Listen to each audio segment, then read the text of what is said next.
Welcome back to my channel where today we're talking about Ghostbusters. No, not that one. No, not that one either. No, not that one. That is a pretty good video game, but we're not talking about that either. Ah! The girl movie!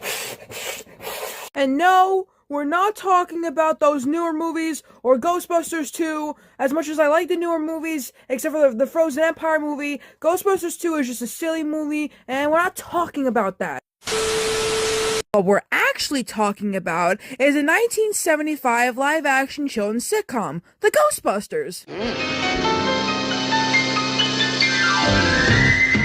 The Ghostbusters is a live-action children's sitcom that ran on CBS in 1975, which is about a team of bumbling detectives who investigate ghostly occurrences. 15 episodes of the show were produced. The show reunited two of the cast members in roles similar to their characters in the show F Troop. And I just need to reiterate that this show is unrelated to the 1985 Ghostbusters movie, although Columbia Pictures did pay Filmation a significant fee for a license to use the name. And like the Ghostbusters film, this series spawned its own animated sequel in 1986, which I talked about in a video. The series utilizes slapstick, with scenes centered on the perpetual bumbling of the characters, good and evil alike. The series also makes references to classic cinema. The names Spencer and Tracy were taken from the actor Spencer Tracy, while the name Kong, not given to the gorilla, was a homage to King Kong.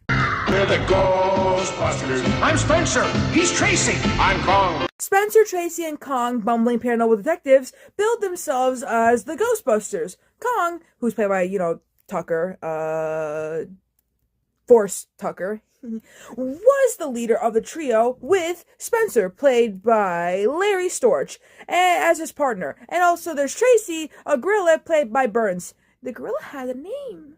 It was a gorilla actor.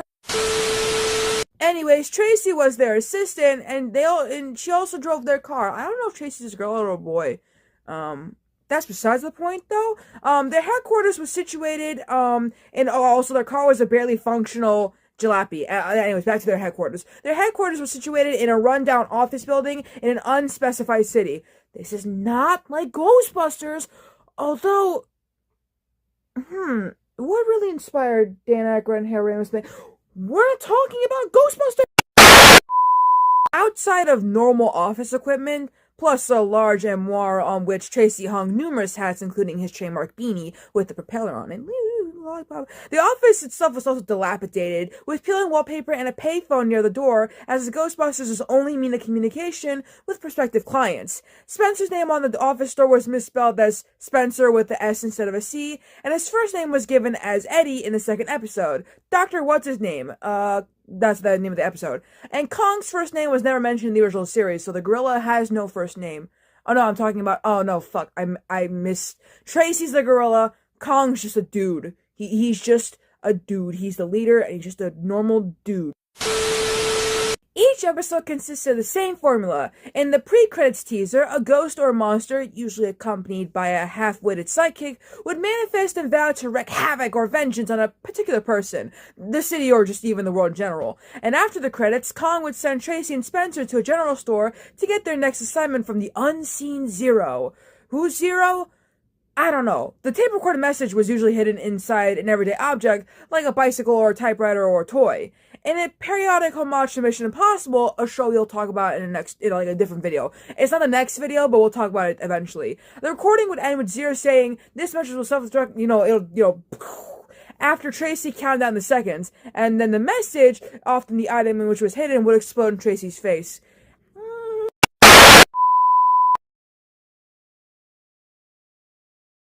Anyways, the Ghostbusters assignments would invariably take them to the same place, like a spooky castle with an adjoining graveyard on the city's outskirts. Kong would point out that the castle was the only one in or near the city, and after a series of farcical chases, the ghosts would usually be cornered and dispatched back to the Netherworld by a ghost dematerializer, usually activated by Kong as he triumphantly shouted, "Zap!" Before we get into the production, here's a fun fact about the voice of Zero. Zero was voiced by Louis Schleimer, who was an American producer and voice actor who was one of the original founders of Filmation. Also, not gonna lie, this seems like the kind of show the Monkees could have cameoed in. Now, I know what you're thinking. Amy, this show sounds like a good show. How long did it last? One season. One season. We're the Ghostbusters. We're clever. In an interview conducted with Bob Burns III in 2007, he revealed that all 15 episodes were taped in the span of 9 weeks, every other day. Burns also revealed that the show did well enough in the ratings to warrant a second season, coming in at number 2 behind the Shazam. Oh, he had a show? Oh, it was a series producer. I don't actually care about it. So, why did the show end? Well, Filmation decided to instead pour more money into its number one program, the Shazam cartoon, thus canceling the show after one season. And although the series ended, reruns were broadcasted for some time afterward. Courageous and strong. Your sleep has been haunted. BCI Eclipse LLC, under its ink and paint classic animation entertainment label, under licenses from Entertainment Rights PLC, released the entire series. Well, it's not really entire, it's just one season, but on DVD. They released on DVD in Region 1 on April 17, 2007. This 2-disc DVD box set contains all 15 episodes from the original show, uncut, remastered, and transferred from the original broadcast videotapes, and presented in their original production order. It also contains extensive special features, including like interviews and photo galleries and rare footage, and trailer from BCI's Ink and Paint brand. In addition, unlike many of BCI's Ink and Paint other Filmation releases, this DVD set appears to have been sourced from the original NTSC videotapes. The show had been recorded on tape rather than shot on film. Prior to this, there are at least 3 VHS tapes released by Content of the Video during the 1980s. These are now extremely hard to find, and the show was billed as the original Ghostbusters. I guess to avoid, confusing people when, you want to buy the movie for your kids, and then you end up buying the TV show, and you're like, what is this? What? With whispers and rattlings, your blood has been curdled. We I already talked about the sequel series, which is the cartoon, but I guess I can talk about it again. You see, in 1986, after Ghostbusters did so well in the box office, the show, The Ghostbusters from 1975, was revived in animated format, with this time Colin and Spencer's sons, Jake and Eddie Jr., inheriting their father's business, as well as inheriting Tracy the Gorilla. Wow, I don't know how that works, but anyways, that's the show. know what to do. Your skin has the creepies. I wonder what's happening. Actually, it's unfair to end the video with just saying that about the show. And it also turns out I never fully talked about this show in a video. At least I can't remember if I did, so let's talk about the Ghostbusters cartoon. And I'm not referring to the real Ghostbusters cartoon. We already talked about that in a video. What I mainly want to talk about is the controversy behind this show. You see, when Columbia Pictures began to work on the 1984 Ghostbusters movie, producers overlooked the fact that Filmation had already created the show Ghostbusters in 1975. Same name, but different thingies. But I already mentioned that before.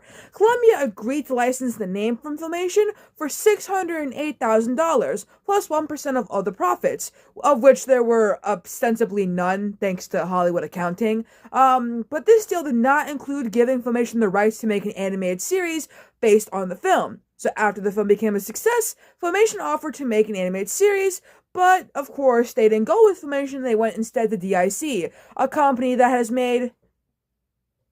Well, they make bangers sometimes, but they also make not bangers. A good example being they made Heathcliff and Sonic, but they made Season 2 of Bill and Ted the cartoon.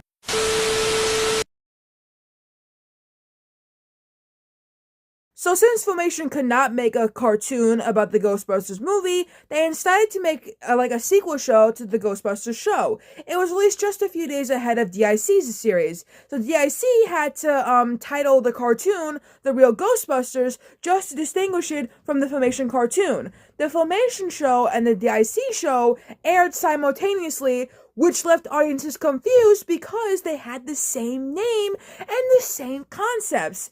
And this confusion led to poor toy sales for the Filmation show.